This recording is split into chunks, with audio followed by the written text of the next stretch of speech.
Halo teman-teman ATL Indonesia. Halo juga mahasiswa, mahasiswi D3, D4, S2 TLM serta siswa, siswi TLM atau Teknologi Laboratorium Medik. Kali ini kita membahas mengenai metabolisme protein dan asam amino di channel ATL Indonesia bersama saya Ahmad Lab, yang mana file ini saya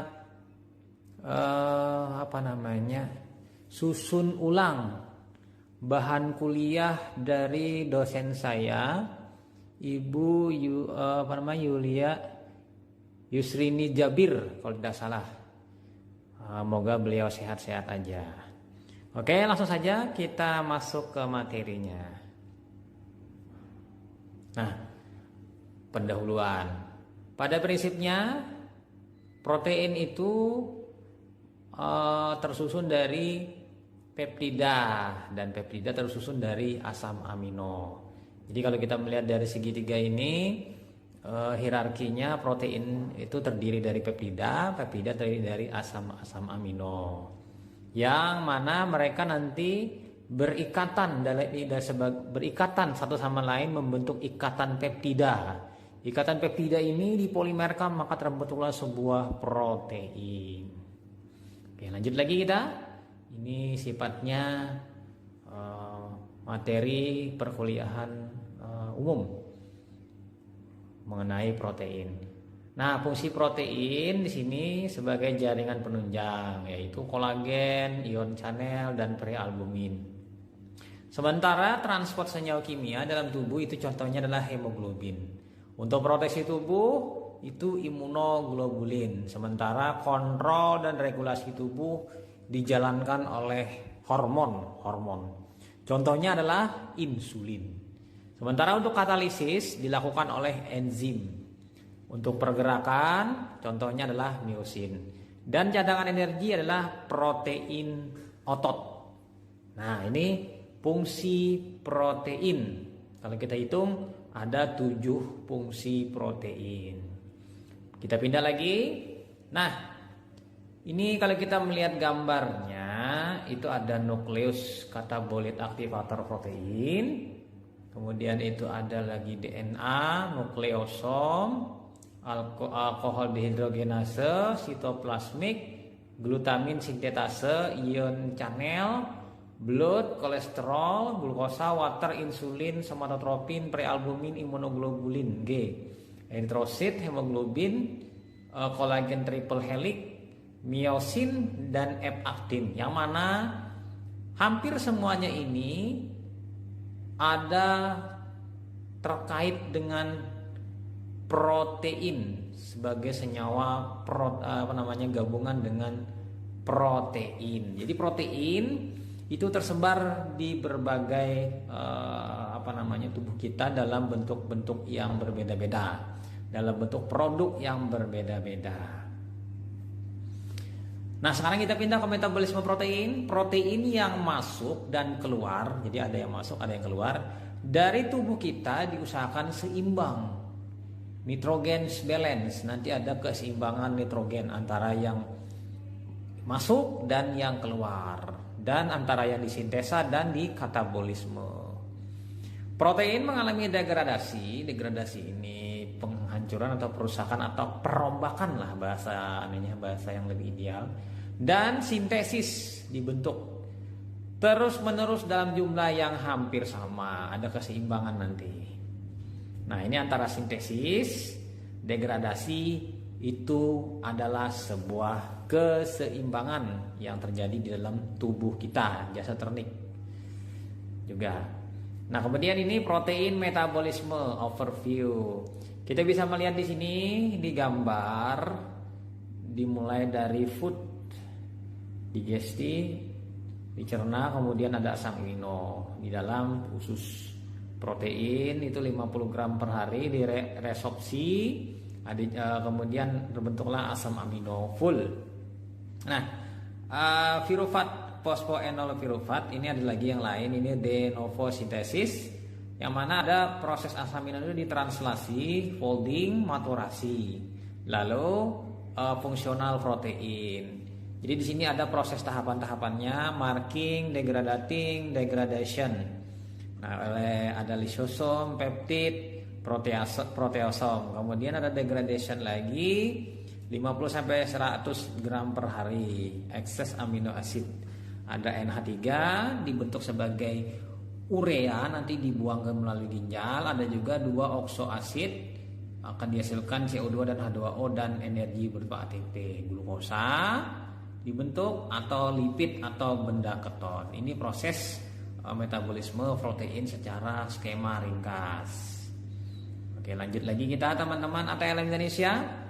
Pemasukan protein. Jadi pemasukan protein itu pada prinsipnya kita lebih banyak dari makanan. Jadi makanan, kemudian dari makanan ini sudah didegradasi, dihancur, dirombak oleh enzim pencernaan, nanti akan terbentuk asam amino, lalu oleh tubuh disusun kembali, sintesis asam amino. Lalu dari sintesis asam amino ini terbentuklah sintesis protein. Protein tadi lalu digunakan oleh tubuh untuk melakukan aktivitas biologi. Nah, seperti itu. Oke, lanjut lagi kita teman-teman, pengeluaran protein. Sementara pengeluaran protein itu degradasi protein melalui proses proteolisis. Protein, lisis, pemecahan dengan air. Pemecahan atau dihancurkan. Jadi degradasi.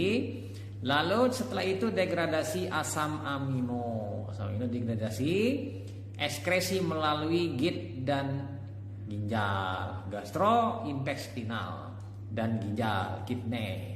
Nah, ini proses ekskresi. Jadi ada degradasi protein, degradasi asam amino, lalu ekskresi melalui ginjal dan saluran cerna.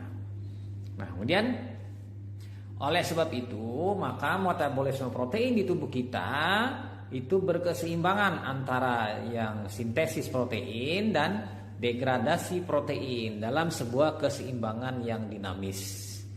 Nah, itu bila secara fisiologis. Nah, sintesis protein itu disintesis dari asam amino. Jadi asam amino disusun, maka terbentuklah protein. Asam amino bersumber dari makanan atau disintesis oleh tubuh. Jadi ada asam amino yang dari makanan, ada juga yang disintesis oleh tubuh. Yang mana ada juga nanti asam amino yang 2 jenis, asam amino esensial dan non esensial. Jadi asam amino ada 2 jenis. Nah, kemudian sintesis asam amino lagi. Asam amino esensial tidak dapat disintesis. Asam amino esensial tidak dapat disintesis. Berarti asam amino esensial ini hanya didapatkan dengan cara kita memakan makanan dari luar atau produk istilahnya eksogen. Makan tumbuhan, makan hewan, produk hewani dan nabati. Asam amino non esensial itu dapat disintesis melalui proses transaminase atau aminasi. Nah, itu. Jadi pada prinsipnya di tubuh kita ini ada 2 jenis protein asam amino esensial dan non esensial. Contohnya ini contoh aminasi alfa ketobutarat menjadi glutamat. Ini adalah asam amino yang non esensial yang di transaminasi. Transaminasi pirufat membentuk alanin. Kedua reaksi ini ditemukan pada AST dan ALT enzimatik di laboratorium. Nah, kita pindah sintesis glutamat dan alanin. Nah, ini glutamat ini reaksi dari enzimatik pada pengukuran AST ALT. Nah, ini AST, ini ALT. Yang mana-mana kota-glutarat menjadi glutamat, sementara pirufat menjadi alanin. Kita pindah ke sintesis protein. Sintesis protein itu dimulai dari informasi genetik oleh DNA. DNA melakukan nanti transkripsi. DNA ditranskripsikan oleh mRNA, messenger RNA. Lalu kode mRNA tadi ditranslasi menjadi urutan asam amino berupa translasi. Jadi ada 3 tahapan: DNA, transkripsi, translasi. Nanti setelah ini baru terbentuklah produk yang namanya peptida atau protein. Degradasi protein dan asam amino, kita bisa melihat di sini protein oleh proteolisis menjadi asam amino. Maka terjadi reaksi transaminasi dan deaminasi. Amoniak sebagai produknya, amoniak tadi masuk ke siklus urea membentuk urea. Amonia ini sifatnya toksik dan pH-nya tinggi sehingga dapat menyebabkan kejadian nanti alkalosis dan keracunan. Oleh sebab itu dibentuk produk yang kurang toksis atau yang tidak toksis, yaitu urea. Nah, sementara di sebelah itu adalah ada terbentuk karbon skeleton. Karbon skeleton bisa masuk ke pirufat, diubah jadi glukosa, atau masuk ke asetil koenzim A. Itu akan terjadi asam lemak, benda keton atau siklus asam sitrat. Lalu terbentuk ATP sebagai sumber energi. Nah, proteolisis lagi. Proteolisis ini pemecahan protein. Degradasi protein menjadi unit asam amino. Ini melibatkan enzim proteinase dan peptidase di git gastrointestinal dan sel. Jadi nanti proteinase dan peptidase. Yang mana di sini ini proses proteolisis. Jadi di sini ada tripeptida. Tripeptida ini bagian C terminal asam aminonya, dan N terminal dari asam aminonya inilah yang tempat terjadinya. Nah, di sini lalu kita lihat ada gambar R arsir di ujungnya itu. Nah, disitulah nanti tempat pemotongan atau penyambungan dari asam amino dari peptida polipeptida, dipecah dengan bantuan molekul air, peptida bonds. Nah, pindah lagi transaminasi. Transaminasi adalah perpindahan gugus amin dari suatu molekul ke molekul lain. Jadi amina dikatalisis oleh transaminase. Transaminase ini kalau di laboratorium dikenal dengan AST dan ALT. Reaksi transaminasi menghasilkan pertukaran gugus amin dari asam amino dengan gugus keto asam keto. Nanti glutarat menjadi glutamat, ya kan? Alanin menjadi pirufat. Transaminasi contohnya, asam keto yang paling sering terlibat dalam reaksi transaminasi adalah asam alfa ketoglutarat. Semua asam amino dapat dikonversi melalui reaksi transaminasi menjadi asam keto yang merupakan bagian dari siklus sitrat. Contohnya transaminasi alanin menjadi asam pirufat dan asam glutamat. Nah, ini contohnya transaminasi reaksi. Alanin alfa ketoglutarat, alanin transaminotransferase, maka terbentuk pirufat dan glutamat. Nah, lanjut lagi kita teman-teman Antela Indonesia. Amino acid carbon skeleton into the citric cyclic. Jadi asam amino ini dalam karbon skeleton itu terjadi dalam siklus asam sitrat. Kita lihat di sini alanin glycine cysteine, ciserin, isoleucin. Jadi sini melalui pirufat masuk ke asetil koenzim A. Lalu masuk ke siklus asam sitrat. Jadi bentuk antara itu ada dalam bentuk piruvic acid, asetil koenzim A, kemudian citric acid cycle. Nah, di sini semuanya akan di sana bergabung, yang mana sebelumnya berubah dulu masuk menjadi asetil koenzim A apabila ada yang berbeda bentuknya. Kita pindah lagi teman-teman Antela Indonesia, deaminasi. Deaminasi adalah penghilangan gugus amin. NH2-nya dilepas dari sebuah asam amino. Selama deaminasi, asam amino diubah menjadi gugus asam keto dengan menghilangkan gugus amin menjadi amonia bebas. Maka NH2 tadi dilepas ditambah H+, maka terbentuk NH3. Gugus amino digantikan oleh gugus keton. Nah, jadi keton nanti, alfa keton ini. Deaminasi biasanya hanya terjadi pada asam glutamat karena asam glutamat merupakan produk akhir transaminasi. Itu reaksi terjadi di AST. Menghasilkan alfa ketoglutarat yang akan digunakan pada reaksi transaminasi. Nah, ini. Contohnya oksidatif deaminasi itu melepas gugus amino grup pada ion amonium dari glutamat. Kemudian menghasilkan perubahan dari alfa ketoglutarat melalui transaminase. Kita lihat reaksinya, glutamat dengan glutamat dehidrogenase terbentuklah alfa ketoglutarat. Jadi perubahan glutamat menjadi alfa ketoglutarat. Kita bisa melihat reaksinya di NH3+ dengan O-nya ikatan rangkap. Jadi membentuk dari amino berubah menjadi keton atau keto. Karena ini gugusnya telah masalah glu-gluan, maka ini adalah glutamat menjadi glutarat. Nah, glutamik, asid dan oksidatif deaminase. Ini gambarnya, siklusnya, siklus glutamat, dia melepaskan NH3. NH3 tadi akan ditambah dengan CO2 terbentuk urea. Siklus urea nanti dia masuk di sini. Nah, ini glutamat, kita bisa lihat transaminase, oksidasi deaminase. Reaksinya perlu NADH, NAD, H2O.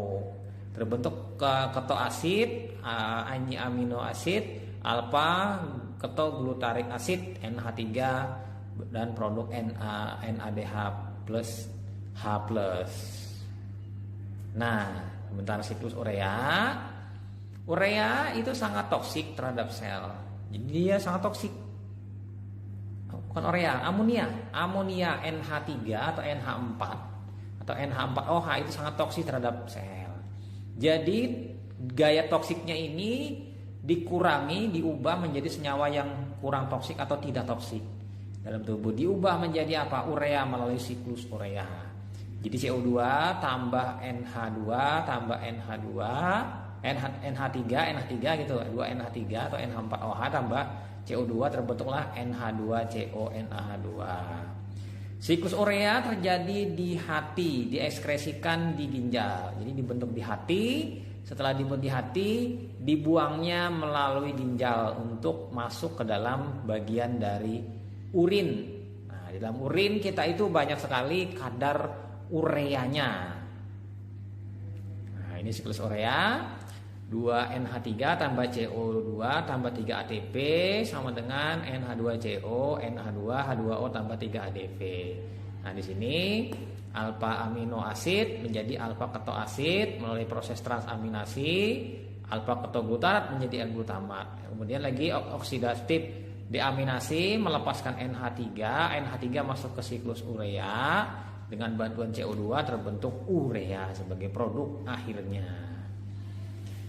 Nah, ini kepustakaan ada 1, 2, 3.